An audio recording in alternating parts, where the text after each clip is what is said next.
All right, we are going to wrap up the Victorian era by talking about two very important isms. We do a lot of isms in history, and these two are, of course, first wave feminism and anti Semitism. And so we want to make sure that we give them their due attention. And we'll kind of overview them for you here real quick. And this will be a little bit of a shorter lecture. And then the last section is going to be a little bit more talking about the growth of like socialist parties and communists and stuff like that.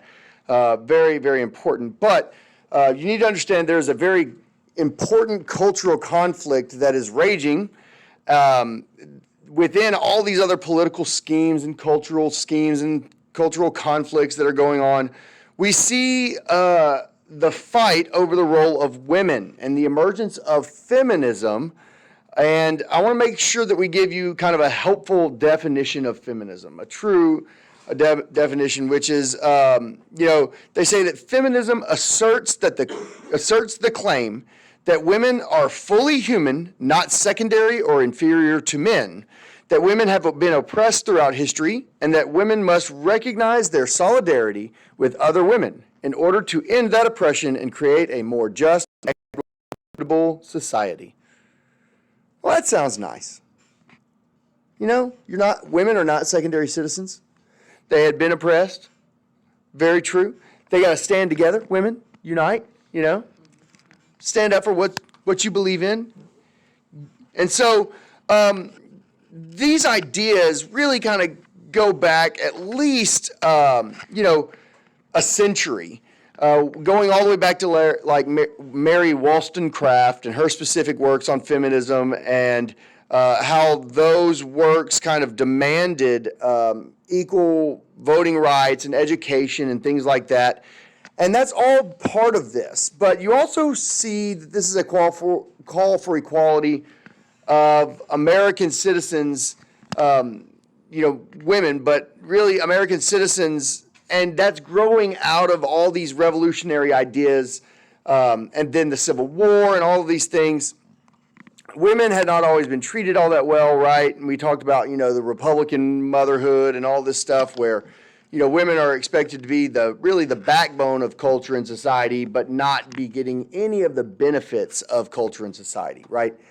And so then we see that during the 19th century and the late 19th century, early 18th century, that this is when the feminist movement is really, really, really going to step forward. And we had talked about, obviously, how they had tried to tie themselves to the abolition movement, how they had tried to tie themselves to the black voting rights movement, and none of that had worked. And now they're going to kind of have their own specific movement here during the Victorian era, that because during that Victorian era, we see even more strict gender role definitions taking place and the creation of separate spheres that are almost to the level of absurd.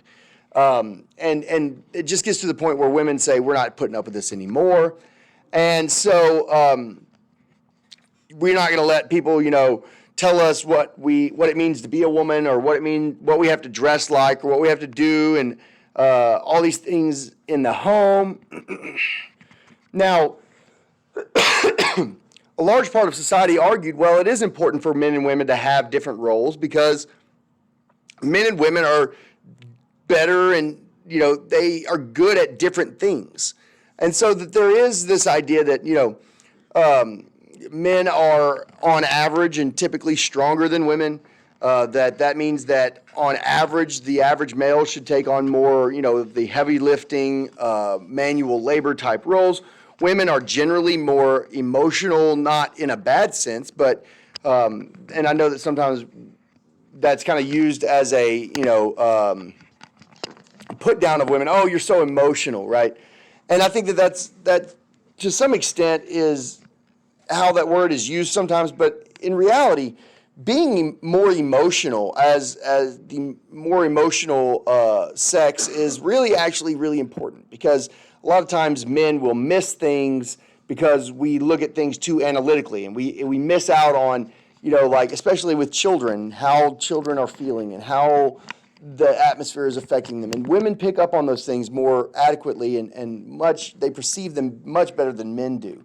So there is some idea that there should be, different roles for women. But the idea is that women should have a say in picking what those roles are and to what degree they fall into those roles, which I think is a very modern idea that really kind of that really takes root right here.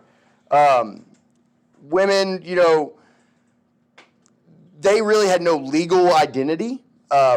If a woman stepped out of line, her husband could literally have her incarcerated for being insane.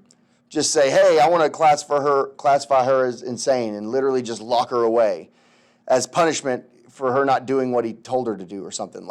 It was really terrible. Women couldn't vote. They couldn't initiate divorce. They had no control over the custody of their children if they were divorced. So basically, man could divorce you, kick you out on the streets, keep your children, and leave you with nothing. And that was completely legal. And so it was pretty awful, obviously. They couldn't open their own bank accounts. They could not pursue higher education beyond grade school. They were expected to stay home, take care of children, take care of the housework. And again, if a woman chooses to do that, that's wonderful.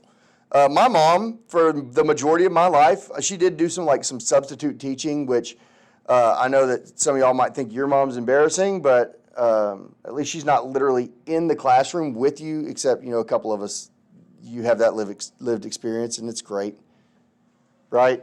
My mom would substitute teach, so at least y'all's parents are employed by the school full time, and they have some credibility. My mom would just show up on a Thursday and be like, hey, oh, great, my mom's here.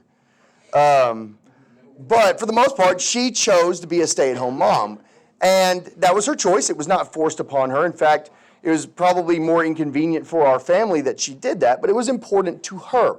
She wanted to do that. And then as we got older, and I was the youngest of my siblings, we got older and I got to high school, and my mom was like, hey, I want to start going back to work. And now she is a judge. So, yeah. Yeah, my mom is yeah. Huh? No, she was actually elected judge in Texas. Yeah, so there you go. She's known as a justice of the peace, which they handle. Which is one of the jobs that Chaucer was. The medieval period. Yeah, so she's a justice of the peace. She was elected, and she presides over traffic court. She does traffic court. She does evictions, or she can do fines. She can't do criminal stuff because she has no background in law whatsoever, which is a weird thing that you can be a judge and have zero law background just by winning an election. But again, it's pretty cut and dry. You go into her court and I wasn't speeding, and then the cop comes and goes, he was speeding, and my mom goes, you owe the ticket. You got to pay. Bam. Yeah, but yeah, no. My brother, she got elected justice of the peace when I was in high school, actually. Oh no, she was working for the court when I was in high school, and she was the clerk. She was the woman who was the secretary, but she did a lot of stuff for the judge, who was before her, and the judge was kind of like her second mom growing up. They were this judge, her daughter, and my mom's sister were all best friends growing up. So they spent a lot of time together. So she knew the judge's name was Miss Bonnie. She kind of grew up half in their house.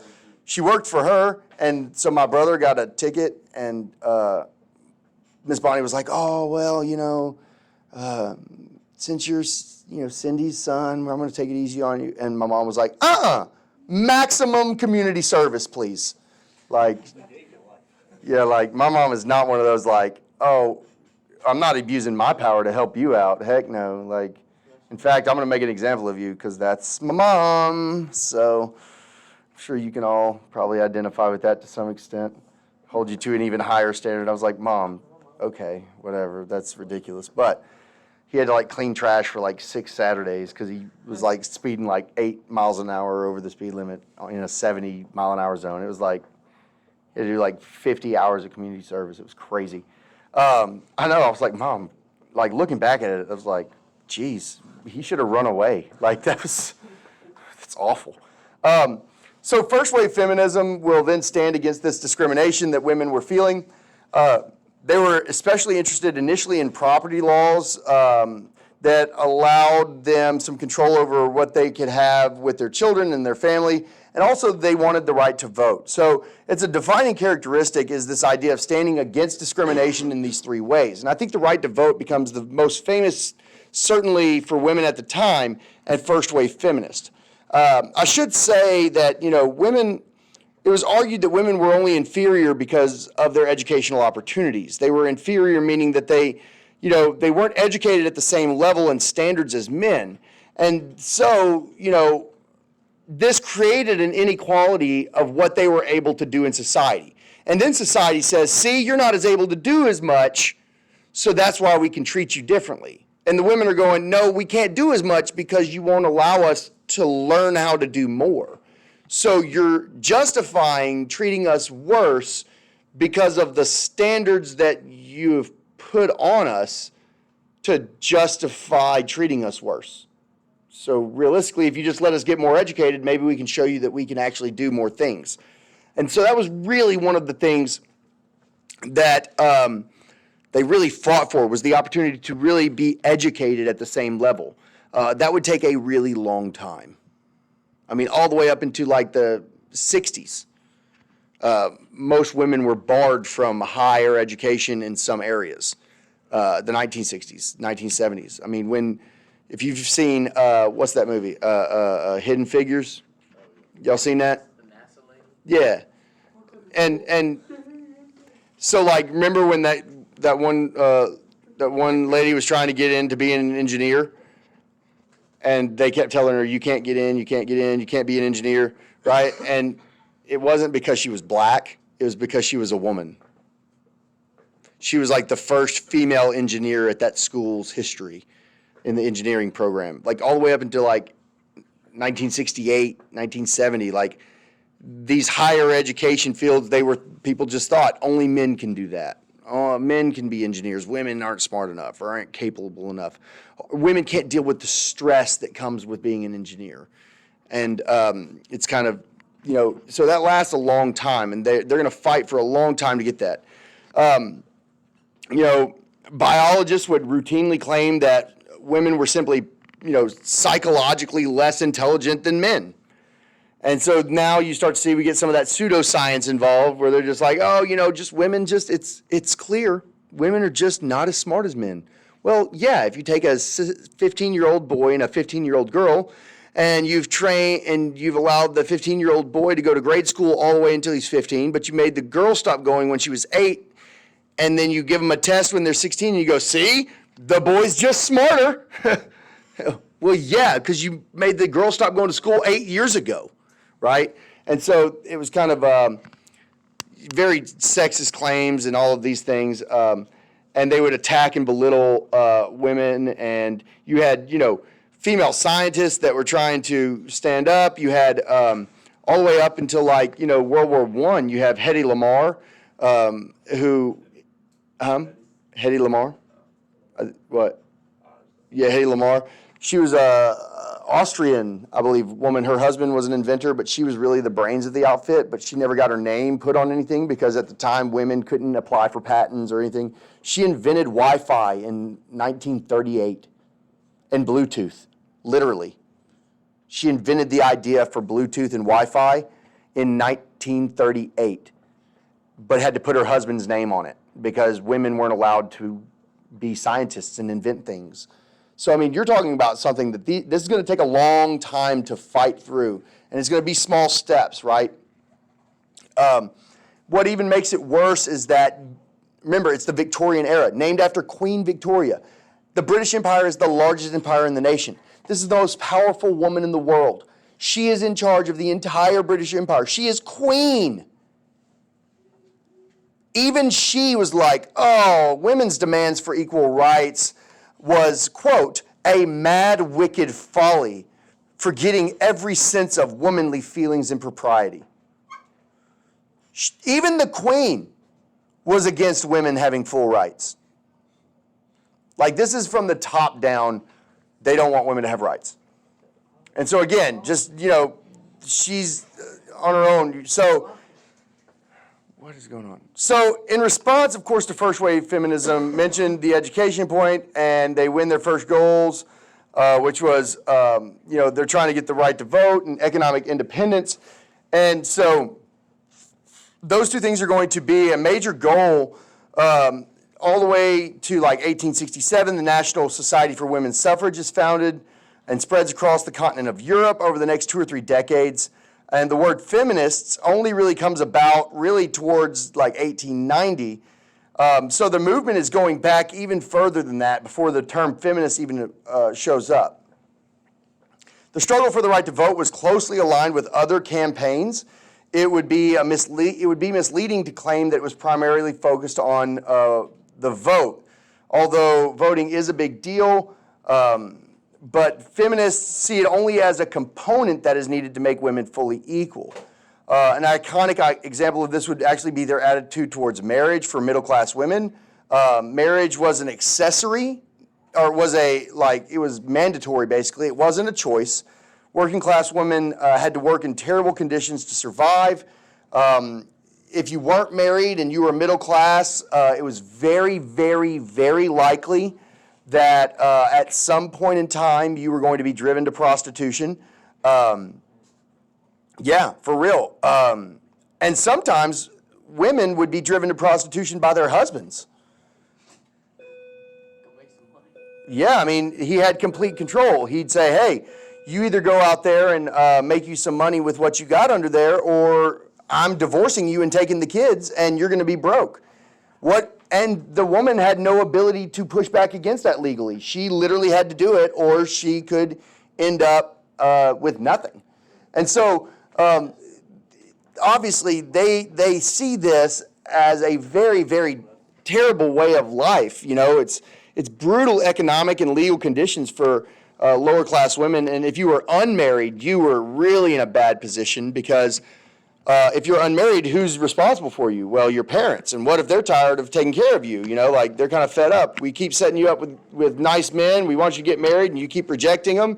I'm going to cut you off, and we're not going to pay for this anymore. You need to go find a husband. And girl doesn't want to find a husband. She wants to, learn how to be a doctor. And they're just like, sorry, not going to happen. You're out of here. Kick you out the house. There's nothing you can do about it. What are you going to do? How are you going to make money?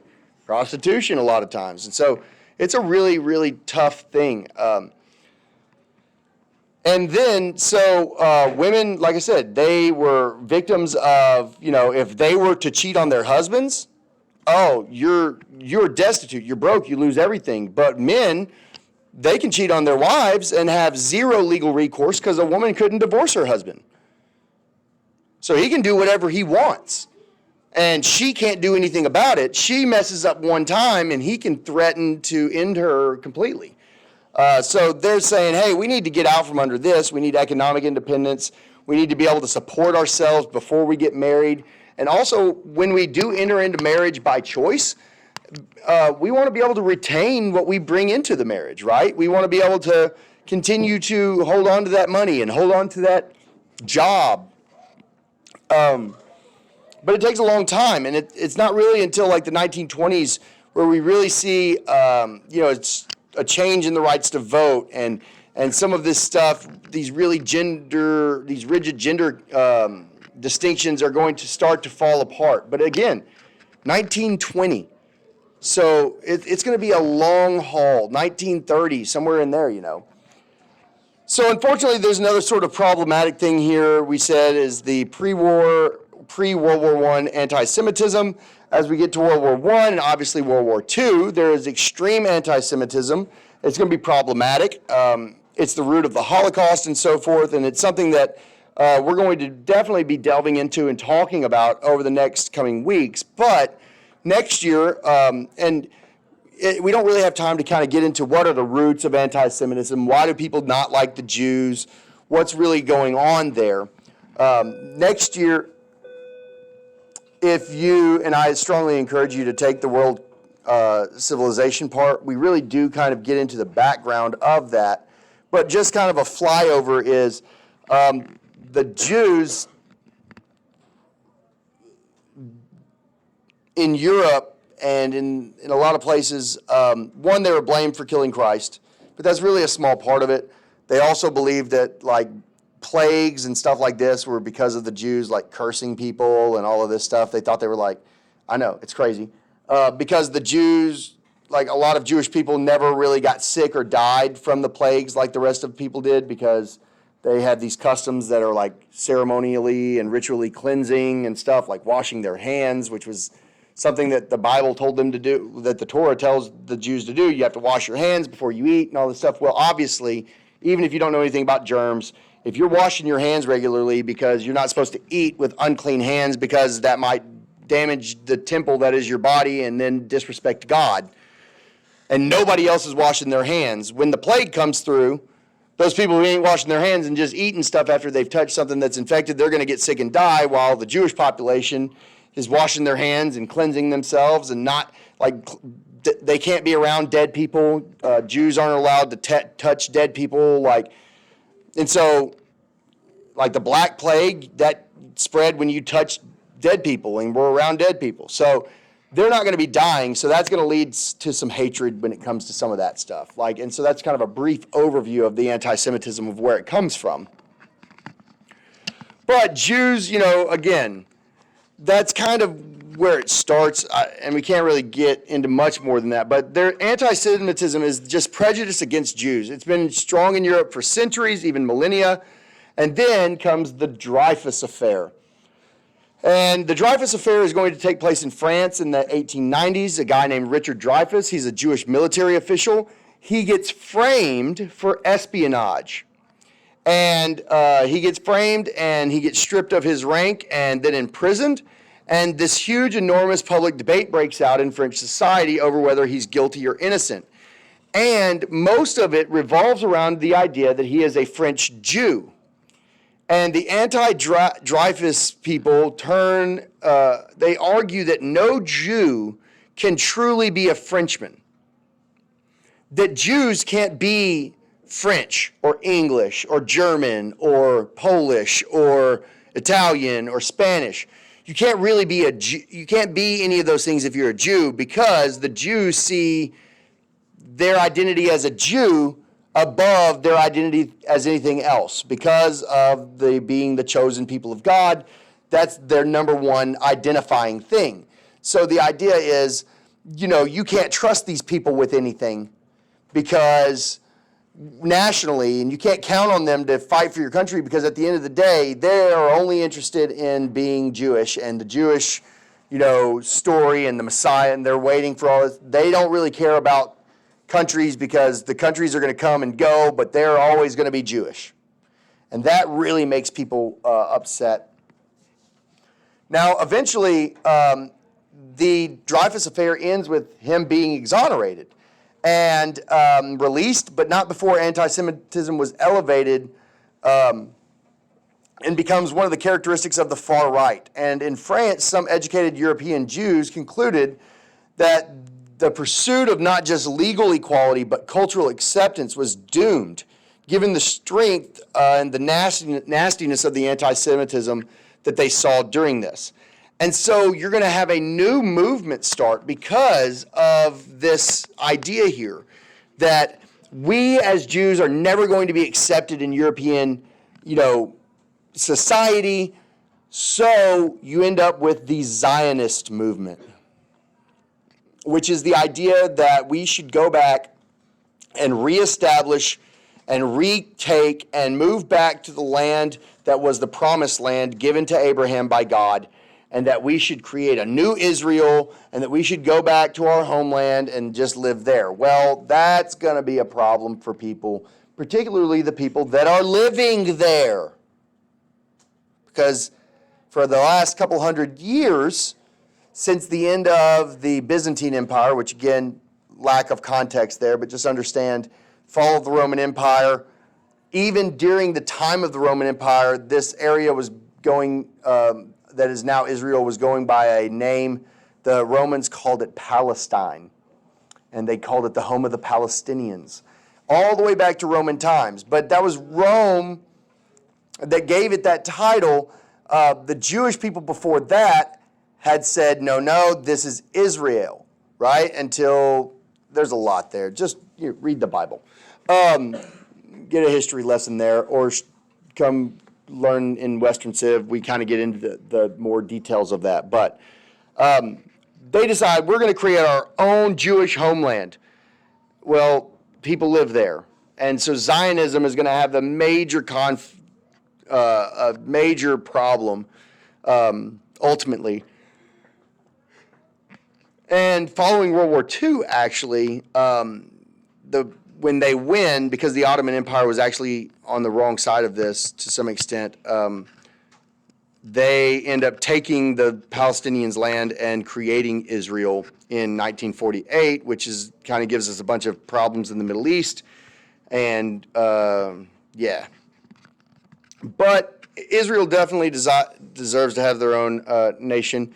If anybody watches this on YouTube and they're Palestinian, they're going to be like, oh, he hates it. This is a false narrative. The Jews don't deserve their own land. Shut up. I don't care what you think. So the rest of the world, the rest of the Arab world is pretty upset with them. But God gave it to Abraham. Suck it up. But yeah, still very, very complicated. All right, we're going to wrap up the Victorian era. We're going to look at the impact and the conclusions. Positive, there's a lot of positives of the Victorian era, but there's a lot of big-time negatives as well. If you look at this might be something short response, something like that you could say, hey, what were the positive negatives of Victorian era? What were the impacts? This would be a great slide to go back and look at to put together some ideas for a short response on this. Growth of science, we talked about that. The mass culture, first wave feminism, an increase in education.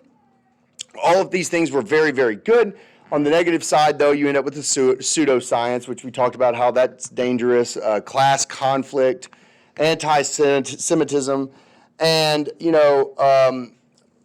this sense of national rivalries, and it's going to become a significant issue leading into World War I and World War II later on. So that's the Victorian era. What's in this one?